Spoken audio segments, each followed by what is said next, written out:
Assalamualaikum warahmatullahi wabarakatuh. Selamat pagi, salam sejahtera untuk kita semua. Perkenalkan, saya Boris Kaido, SP, MSc, PhD, dosen pada program studi Diploma 4 Pengelolaan Perkebunan Politeknik Kampar, Riau.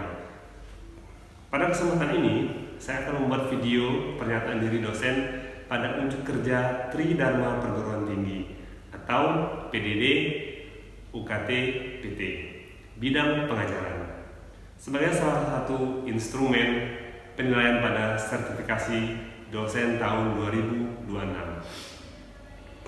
Saya akan menyajikan rekaman video pengajaran pada mata kuliah Ekonomi Pertanian yang telah 2 semester ini saya ampu.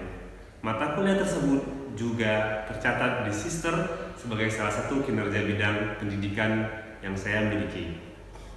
Mata kuliah Ekonomi Pertanian merupakan mata kuliah wajib dengan bobot 2 SKS yang diajarkan pada mahasiswa semester 2 program studi Diploma 4 Pengelolaan Perkebunan.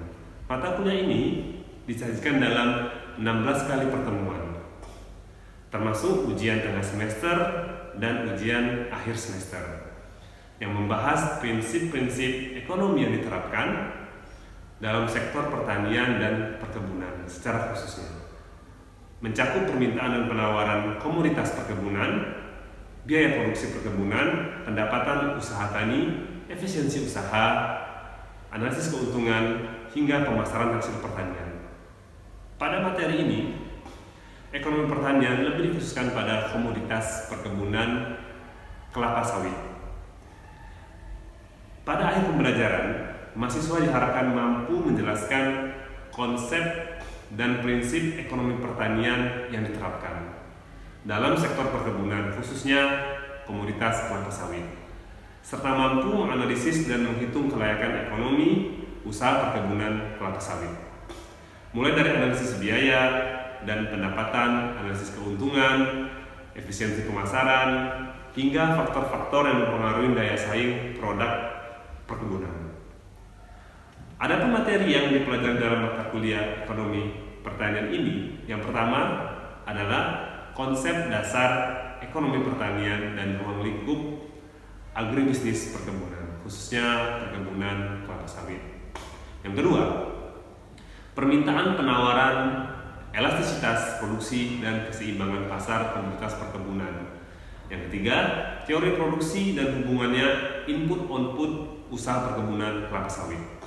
Yang keempat adalah struktur biaya produksi dan break-even point atau titik impas. Yang kelima adalah pendapatan keuntungan, R/C ratio, dan kelayakan investasi usaha. Serta yang keenam, efisiensi usaha, pemasaran hasil perkebunan, mekanisme harga, hingga manajemen risiko usaha perkebunan rakyat. Adapun capaian pembelajaran lulusan atau CPL yang dibebankan pada mata kuliah ini meliputi komponen sikap, pengetahuan, dan keterampilan. Untuk komponen sikap, mahasiswa diharapkan menunjukkan sikap bertanggung jawab atas pekerjaan di bidang perkebunan, baik secara mandiri ataupun kerjasama dalam sebuah tim. Untuk komponen pengetahuan, mahasiswa diharapkan menguasai konsep manajemen perkebunan, meliputi manajemen produksi, sumber daya manusia, keuangan atau budgeting, serta administrasi dealing di perkebunan kelapa sawit. Sedangkan untuk komponen keterampilan,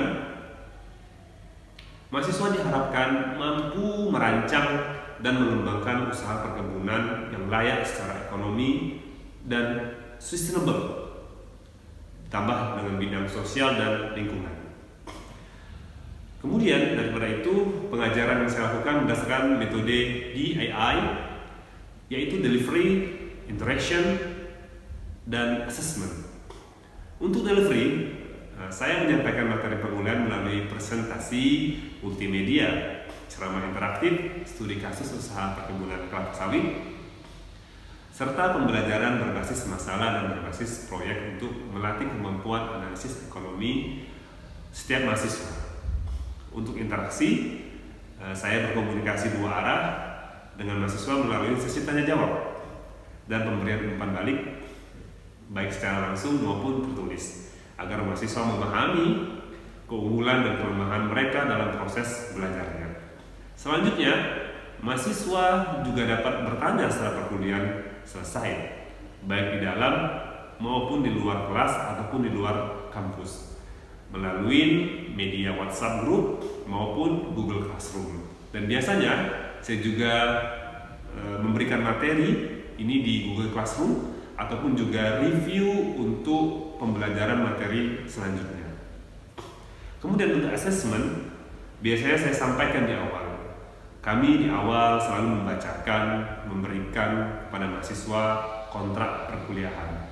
Jadi dengan kontrak kuliah ini, mahasiswa mampu tahu apa yang akan diberikan dan apa saja komitmen bersama antara dosen dan mahasiswa untuk ketercapaian mata kuliah ini. Untuk penilaian, bahwa penilaian mahasiswa pada mata kuliah ekonomi pertanian ini diperoleh dari 5 indikator, yaitu aktivitas partisipasi dengan bobot 15%, nilai tugas dengan bobot 16%, nilai kuis dengan bobot 9%, kemudian ujian tengah semester dan ujian akhir semester. Ini adalah komponen yang paling besar, masing-masing memiliki bobot 30%, diambil dari penilaian ujian tertulis yang dilakukan secara serentak di institusi Politeknik Kampar. Berikut akan saya sajikan video pembelajaran tatap muka di kelas pada salah satu pertemuan mata kuliah ekonomi pertanian, yaitu pertemuan mengenai teori produksi dan pengambilan keputusan usaha tani perkebunan kelapa sawit.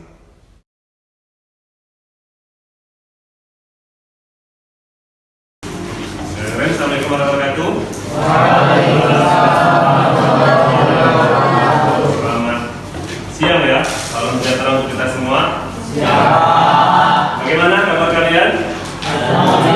Ya, tolong jaga kesehatannya, tolong jaga asupan makan dan minum yang baik, cukup ya, karena sekarang dinamika cuaca sangat dinamis ya, betul ya. Sekarang kita lanjutkan materi kita ya. Oh, sebelum itu kita berdoa dulu ya. Kita berdoa dulu. Tolong Samuel pimpin. Doa teman-teman sebelum mulai belajar kita menurut agama dan percaya masing-masing. Doa mulai. Doa selesai. Baik ya, kita berdoa. Kita masuk ini materi ya. Sebenarnya materi ini sama seperti materi sebelum pertemuan kita, cuma Bapak sini kasih enrichment ya. Jadi kita bahas prinsip-prinsip ekonomi dalam pengambilan keputusan usaha tani perkebunan kelapa sawit ya. Bapak jelaskan sedikit saja materinya. Nah, oke. Nah ini ya, ini pertama itu adalah apa capaian pembelajaran mata kuliahnya apa? Ini adalah kalian akan mampu menganalisis hubungan antara penggunaan faktor-faktor produksi dengan hasil produksi serta menerapkan prinsip-prinsip ekonomi dalam pengambilan keputusan pengelolaan usaha tani perkebunan kelapa sawit secara efisien. Kita refresh dulu. Apa itu faktor-faktor produksi? Inputnya, contoh input sama output apa di kelapa sawit? Inputnya apa? Sudah dibahas kan? Inputnya apa? Input selalu banyak daripada output. Kalau di kelapa sawit outputnya apa? Output utamanya TT, TB, hasil buah. Nah itu outputnya. Baru itulah inputnya banyak. Inputnya banyak. Input itu adalah faktor-faktor yang mempengaruhi TBS itu jadi. Nah itu ya, tidak ada guna. Di mata kuliah inilah kita akan belajar bagaimana faktor-faktor itu input tadi itu berpengaruh pada produksi. Nah nanti baru kita ngambil keputusan kita lakukan A, B atau C plan. Pasti disesuaikan dengan skala prioritas. Nah ini kita masuk dulu pengantarnya. Definisi usaha tani ya. Jadi usaha tani itu adalah ilmu yang mempelajari tentang cara petani, tidak hanya petani ya, juga perkebunan skala komersial ya, mengelola input dengan efektif, efisien dan kontinu untuk menghasilkan produksi yang tinggi sehingga pendapatan usaha taninya itu meningkat. Nah ini lanjutan ya. Pastinya setiap petani itu berusaha hasilnya meningkat nggak? Untuk siapa? Nah ini mereka bekerja, ini untuk keluarga mereka, ya keluarga mereka. Tapi biasanya petani kelapa sawit di Indonesia itu masuk kategori skala kecil ya, di bawah 4 hektar. Makanya Bapak sampaikan dulu, petani kelapa sawit ini dia selalu mempunyai pendapatan lain. Kalau sudah di atas 4 hektar, baru mereka hanya mengandalkan satu income tunggal. Seperti itu ya. Nah, ini ya, di dalam usaha kelapa sawit ini simpel ya, ataupun di industri kelapa sawit, industri non pertanian, hanya ini yang dicari, revenue sama cost. Ini dinaikkan, ini diturunkan. Cuma itu saja. Kalian mau pergi kemanapun di dalam dunia industri, hanya ini prestasi kita. Pendapatan naik, biaya turun. Oke. Langsung ya. Nah, ini ya. Jadi ada sebuah contoh nih. Perusahaan itu memiliki dana 500 juta. Nah, pertanyaannya, apakah seluruh dana itu harus dihabiskan? Nah, kita punya ini sumber daya bersifat terbatas, ya kan? Modal, lahan, tenaga, pupuk, waktu, mesin. Ini semua penting nggak? Nah, sekarang aku tanya satu ya. Oh, kita punya 500 juta nih, PT Rinko Agro Sejahtera misalnya ya kan? Dana budget untuk semester ini 500 juta. Dari input ini, modal, lahan, tenaga kerja, pupuk, waktu, mesin, ikut pilih mana? Hah? Modal ya? Alasannya apa Bu? Untuk mencukupi kebutuhan. Kita modal baru punya Bu, segini. Berarti ini yang coret ya? Bisa nggak ya? Coret ya? Nah, ini nanti kalau berlanjut nih. Kalau tebak ya, pastikan kalau kita mau memutuskan sesuatu, kita langsung memutuskan faktor yang bersentuhan dengan output atau produktivitas. Mesin masih bisa nomor sekian, waktu sekian, tenaga kerja sekian, pupuk utama. Ini yang terlalu jawabannya. Pupuk sama lahan. Kalau kita ada pupuk tapi tidak ada lahan, percuma. Kalau ada lahan kita ada pupuk masih bisa nggak? Itu ya. Jadi kita buat skala prioritas. Terima kasih Ibu ya. Apa itu efisiensi? Kalau efisiensi itu biasanya ya, itu berhubungan dengan cost. Kita lihat ya, kebun A itu 30 ton produksinya, biayanya 20 juta, B 30 ton, B 48. Mana yang lebih efisien? Yang A atau B?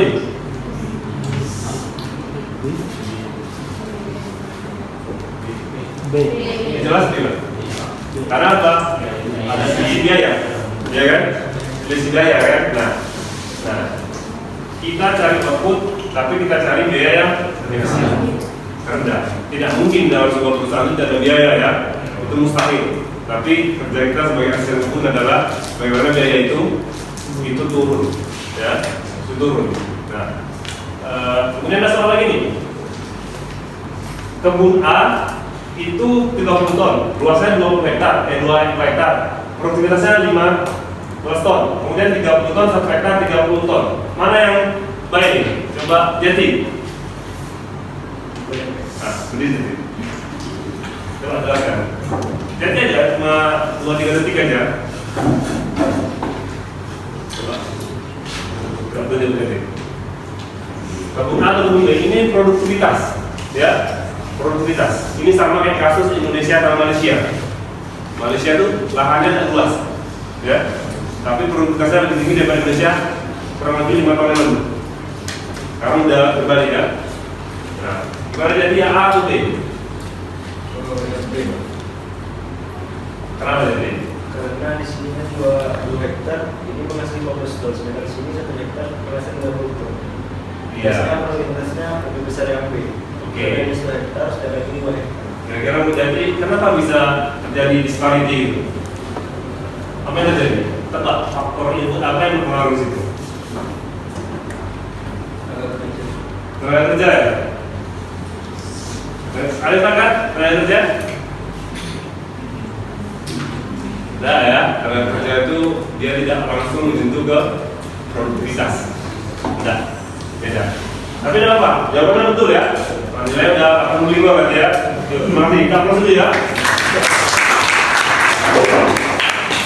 Nah, ini kita dalam mengambil keputusan di kebun kelapa sawit itu kita berpatok pada dua ini. Kita tambah pupuk, kita tambah tenaga kerja, kita pakai mesin, ya kan? Pakai apa? Fertilizer spreader itu, dia harus outputnya berubah. Jadi kalau kita keluarkan cost, tapi outputnya tidak berubah, kita rugi. Itu yang mau kita cari. Nah, oke ya. Nah, ini ya, ini banyak ya. Ini ada faktor produksi ya, kurang lebih seperti inilah. Ada lahan, bibit, pupuk, kerja modal sama teknologi kan. Teknologi selalu di ujung ya. Nah, ini ya.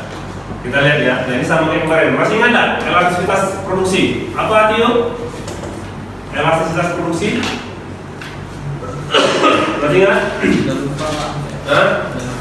Ayo, Bapak kemarin lihat ini beliau geprek ya. Tapi karena pendek ya, mungkin gara-gara karena pendeknya ya rupanya ya. Ini yang berikut, ini ada hubungannya nanti yang Bapak sampaikan dulu, law of diminishing return sama IP ya, kapasitas produksi. Pupuk 100, 200, 300, 400. Harusnya bertambah terus ya. Ya kan, tapi produksinya cenderung bertambah sedikit atau dia berkurang. Nah, makanya kita harus pilih sumber daya yang tepat. Itu humlek. Tapi kalau dalam ekonomi produksi namanya hukum law of diminishing returns ya. Nah, law of diminishing returns kan sudah pernah kita bahas ya. Apa artinya? Nah, udah Pak, ini ada soalnya nih. Apa arti? Apa artinya?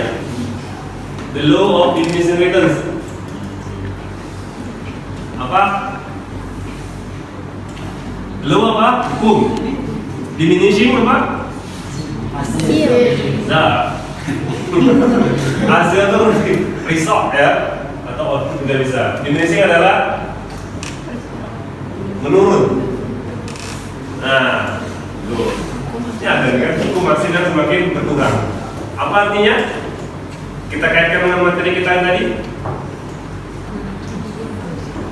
Kita tambah, dia bukan makin selalu ke harusnya ke bawah. Itu intinya ya. Nah, kelapa sawit 1 ton terangkut panen, berapa kehilangan makronya? N, P, K. Ada yang tahu? Nah, dari sini kita bisa mengaplikasikan hukum ini. Tuh, ada yang tahu nggak? 1 ton kelapa sawit PBS terangkut sudah pernah dijelaskan sama Bapak itu dosen lain? Belum ya? Nah, secara simpelnya dari sinilah kita bisa menghitung yang namanya rekomendasi dosis pupuk. Ini ada hubungan dengan ini ya, diminishing return ini. Artinya apa? Kalau kita memberikan pupuk makro ini, NPK ini lebih daripada dosis ini, artinya dia akan cenderung turun. Tidak boleh. Nah, basisnya adalah kita harus tahu ini dulu, NPK. Baru bisa kita nanti merekomendasikan berapa pupuk yang kita berikan ke kelapa sawit sesuai dengan umur tanaman. Ya, tapi itu di luar dari hasil analisis LSU sama SSU ya. LSU adalah leaf sampling unit, SSU adalah soil sampling unit. Memangnya agak forward ke depan ya, tapi tidak apa-apa, di-spill dikit ya. Nah, tanpa mengabaikan hasil dari LSU. LSU-nya apa? Kita menganalisis masih ada berapa sih nutrisi di jaringan kelapa sawit itu, ya kan? Kemudian soil sampling unit adalah kita mengambil tanah, itu sudah ya, tanah ya. Nah, kita mengambil di pertanaman kelapa sawit itu dengan sampel tanah itu kira-kira ada berapa sih unsur hara ya yang tersedia di sana, gitu ya. Setelah kita ketahui, nah, baru kita tambahkan dengan rekomendasi pupuk. Itu yang paling baiknya. Tapi biasanya petani jarang melakukan dua ini, karena ini berbayar ya. Ini mesti dianalisis di laboratorium. Tapi setidaknya kita harus tahu ini. Oke, balik lagi. Ada yang tahu 1 ton tandan buah segar kelapa sawit terangkut berapa unsur hara makro yang terangkut? Kalium yang paling besar. Ini yang paling bigger ya, yang paling besar. Ada yang bisa? Kalau yang bisa nanti yang nemu dikasih permen ya. 28 iya. Ada yang tahu? 29. Ini penting, kemanapun kalian kerja nanti yang masih berhubungan dengan kelapa sawit, ini harus hafal luar dalam ya kebutuhan kelapa sawit ini. Tuh. Yuk. Yang berapa? Unsur hara makro yang terangkut panen. Nah, ada yang itu? Ada berapa? Nitrogen 2,5 sampai 3 kg, fosfor 0,4 kg sampai 7 kg per ton, kalium 3,5 kg sampai 4,6 kg Per ton. per ton, Pak. Sumber dari mana tuh? Dari bumi, Pak. Kurang tepat ya. Sumbernya kurang tepat. Sekarang sumbernya mengacu ke buku Kotley and Tinker ya. Ini Bapak sarankan kalian beli bukunya. Nah ini ya, ini sudah pernah Bapak sampaikan ya. Artinya apapun itu inputnya, baik pekerja, pupuk, kalau kita masukkan secara terus-menerus berkala tanpa memperhatikan input yang lain, artinya apa? Hasilnya akan menurun. Nah ini sudah selesai kan ya contohnya ya. Ibaratnya dari bekerja 1 ton, 2 ton, 3 ton, makin banyak makin turun ya. Seperti kalian simulasinya, seperti kalian ini lah apa? Kerja kelompok ya. Satu kelompok 7 orang kan. Yang kerja paling 2-3 orang kan. Ya sisanya ya itu lah ya.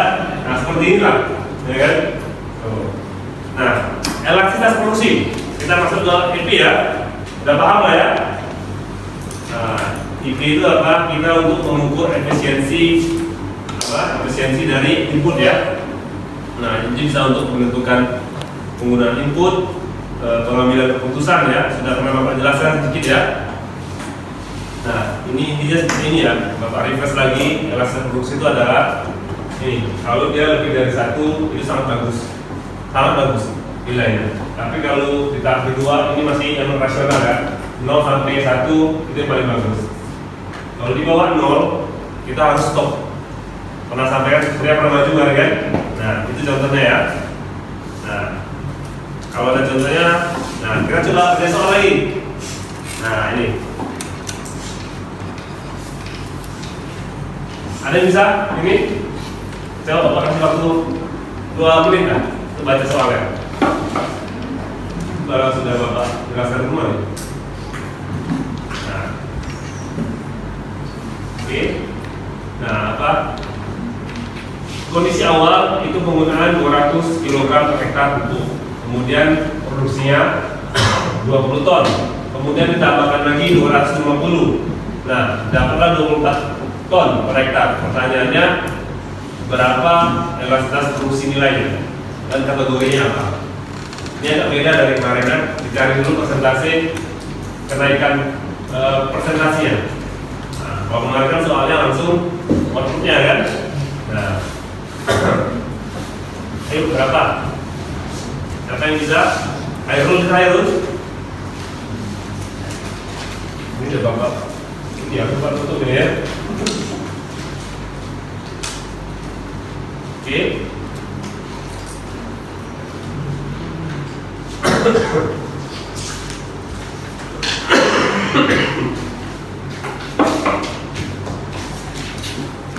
Oke.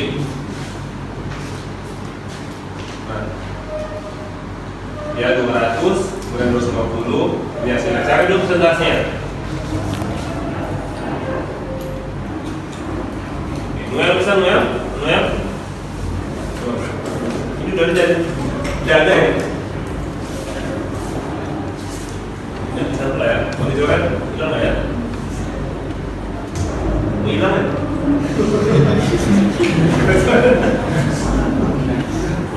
Ya. Oke Bapak, jelaskan aja ya. Nah, ini kan kita kurangi dulu. Ini sama kayak mencari substitusi pupuk ya. Kalau nggak ada urea, kita bisa pakai ZA, ya. Kalau nggak ada DSP, kita bisa pakai SP 36. Cuma dibolak-balik dikali 100%. 200, 150, dikurangi 200, dikurangi 200, dikali 100. Nah, dapatlah 20%. Ini perubahan pupuknya, artinya input yang dimasukkan. Nah, baru kita cari perubahannya atau outputnya. Nah, dapatlah 20%, baru dimasukkan rumus elastisitas produksi 20 dibagi 20%, dapatlah 0,8. Artinya kalau 0,8 kaidah yang tadi kita sampaikan tadi di bawah sah, artinya apa? Inelastis. Nah, artinya apa rekomendasinya?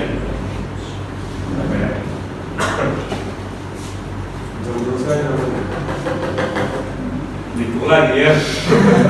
Itu yang paling gampang ya. Karena apa? Terkenal ya. Artinya apa? Dia sudah tidak menguntungkan lagi. Ya. Jadi harus kita stop. Tuh, kita harus stop. Nah, kita harus stop. Kelihatannya kan ada nih masih 4 ton ya. Kelihatannya masih ada ya. Tapi setelah kita cari, ternyata di bawah 1. Di bawah 1. Oke, sekarang Bapak minta satu jati lagi. Tolong, apa itu tolong direkap ya di kesimpulan.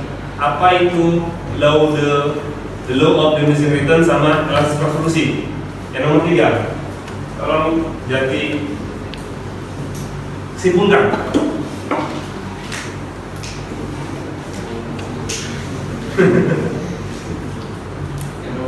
Ya, nomor 3 intinya lah.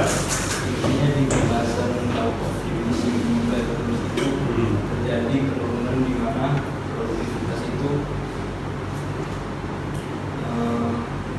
makin banyak sedangkan biaya sedikit. Karena itu ada